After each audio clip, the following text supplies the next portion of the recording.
গরিব মানুষের বউ যদি সুন্দর হয় না ভাই, বাহেরও পাবি, চাউলেরও পাবি, চাচারও পাবি। আর একটা বড়লোকের বউ যদি সুন্দর হয় না, তো ভাবি আসে না, আফা আফা আংটি। আর গরিবের ঘরে যদি একটা সুন্দর একটা বউ থাকে, বাহেও বাবি কয়, চাউলও বাবি কয়, চাচাও বাবি কয়। কে গরিব ঘরের একটা বউ যদি সুন্দর হয়, তার সাথে খারাপ একটা কথা কয়া পার পায়।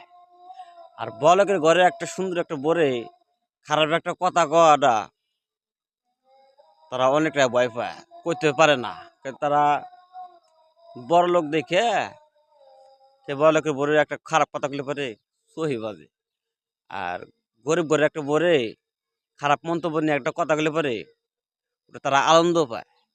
কিন্তু জানে গরিবই ঘরে একটা সুন্দর একটা বউ দিয়ে কিছু কিছু করা যায় কিনা। বুঝছেন ব্যাপারটা ভাইয়া?